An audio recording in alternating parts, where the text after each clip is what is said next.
Park Dojin had stopped coming to school. Whether he was still recovering from the severe beating he received, or had been forced to work to repay his mounting debts, no one knew for sure. His absence, however, was noticed, especially by those who once lived under his shadow. Kim Do-yeon, one of Park Dojin's former victims, had now taken on a new role.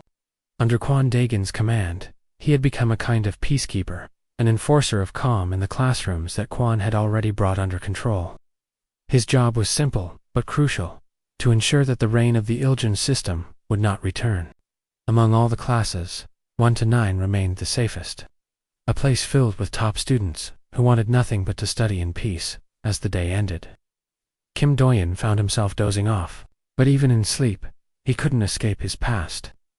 He dreamed of Park Dojin again, his former tormentor, haunting him with memories too vivid to forget. The next morning in class 1 to 9, a student attempted to disrupt the peace by bothering others, who were still studying during break time. Lee Sung-hoon, who many still mistook for a harmless bookworm, called the troublemaker out to the back of the school. There, he beat the student viciously and sent him home early, saying he couldn't stand seeing his face. Despite his outwardly quiet appearance, Lee Sung-hoon was ruthless when it came to enforcing his version of order. After dealing with the disturbance, Lee Sung-hoon contacted Yoo Ji-seok and Kwon Do-sik.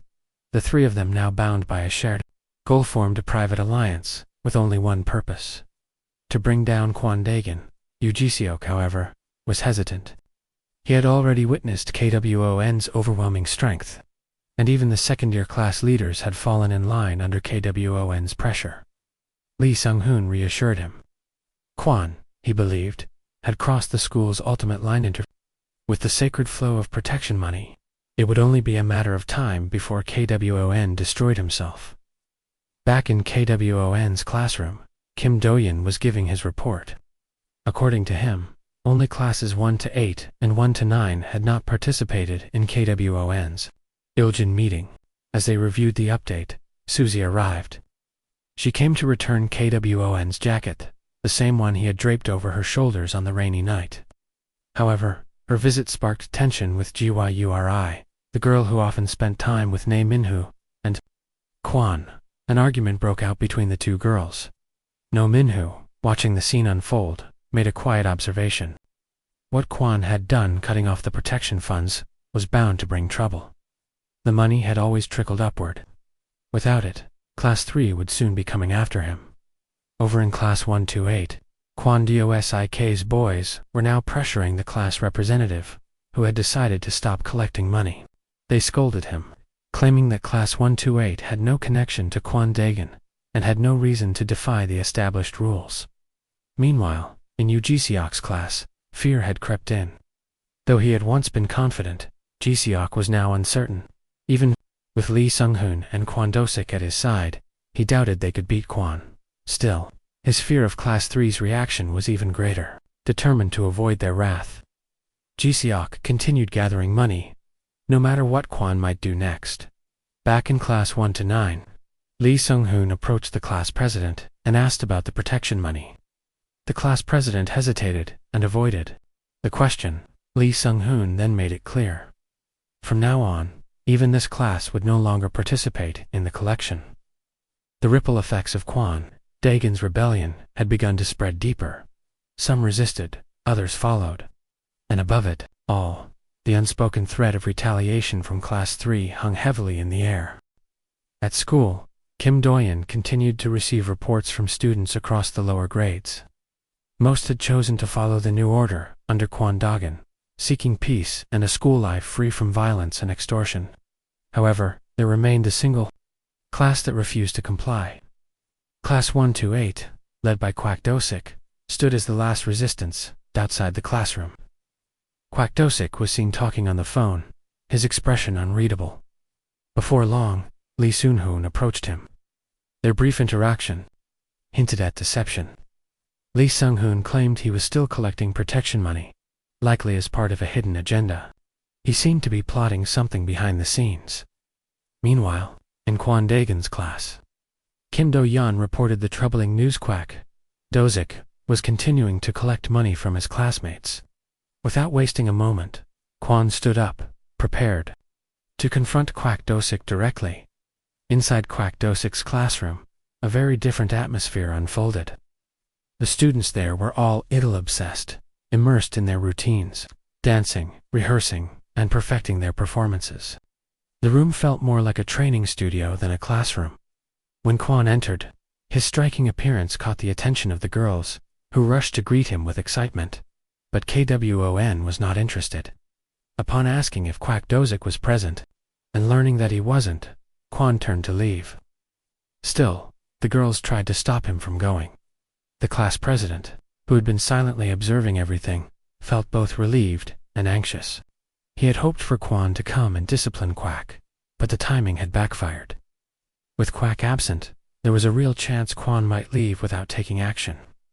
In a desperate attempt to stall for time, the class president began insulting Yin, classmate with average looks but grand ambitions of becoming an idol. The insults were relentless, laced with mockery, and soon struck a nerve. Yanwon snapped.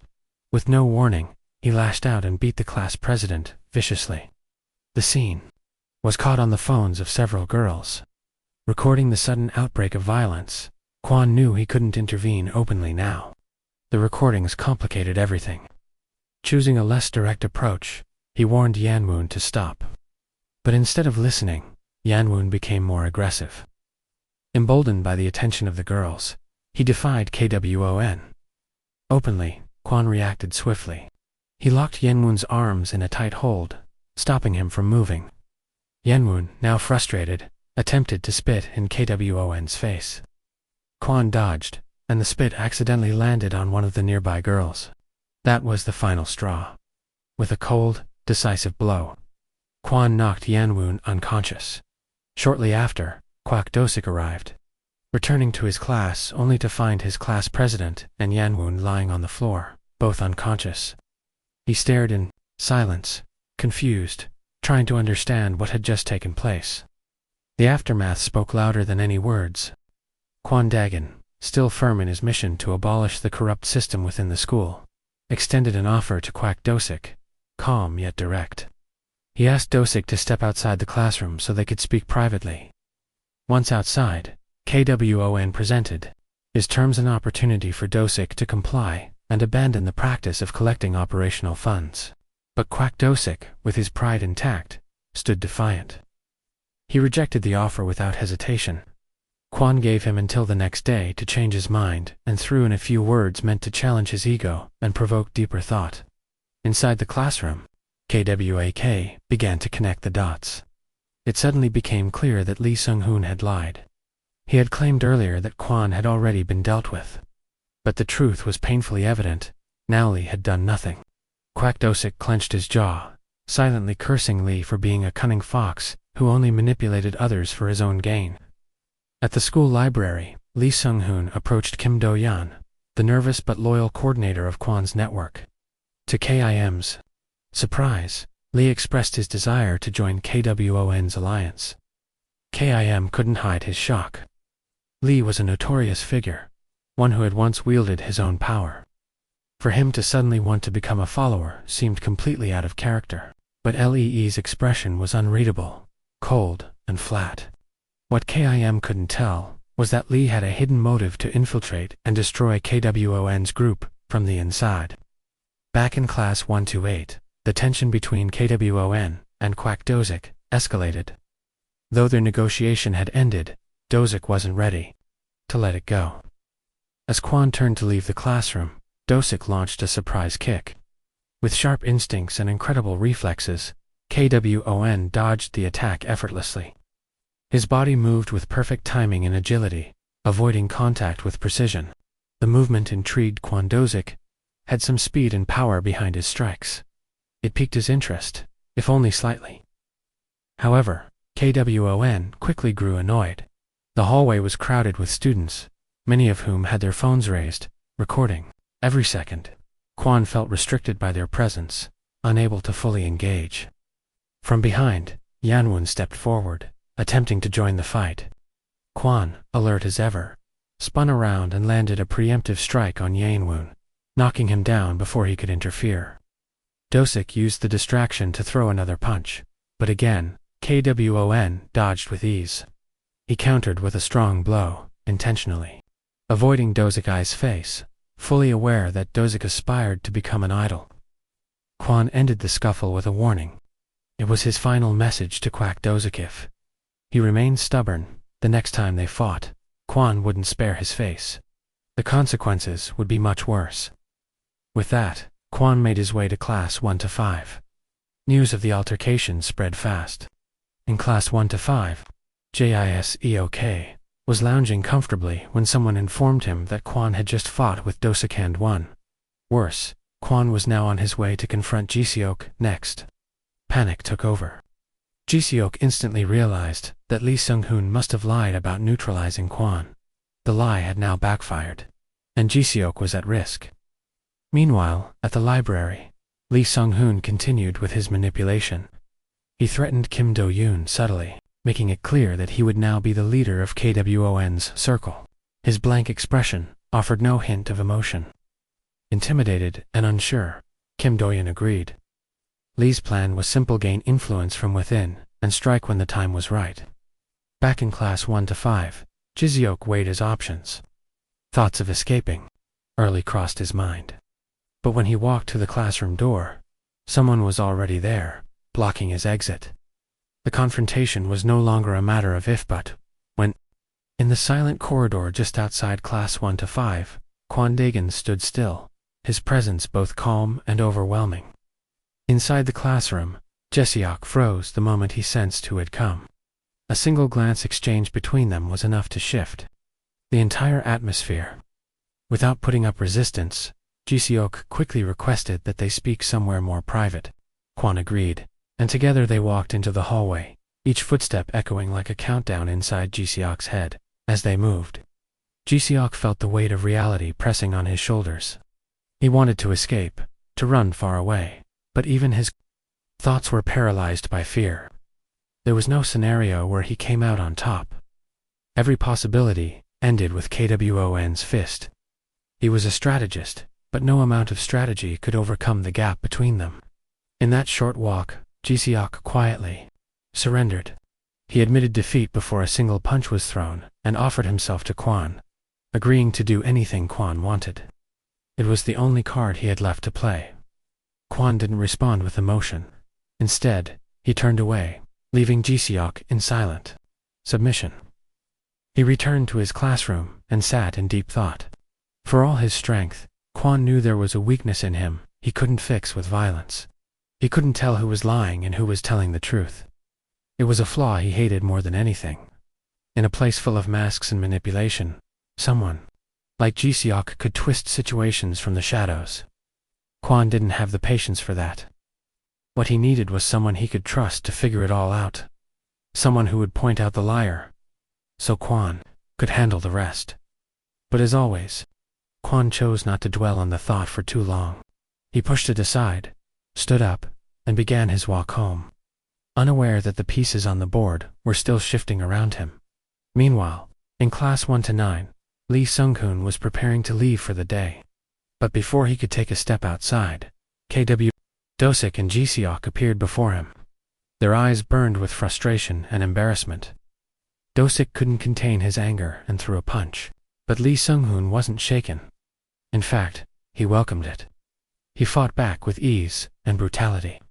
One by one, he dismantled them. Dozuka was knocked out cold. Jiseok was left bruised and groaning on the floor. Lee Sung-hoon stood above them, calm and victorious. After everything, he declared something unexpected. He would now follow Kwon Daegan elsewhere in the city. At a quiet gym, Gu Sanghwa was deep in his daily training routine.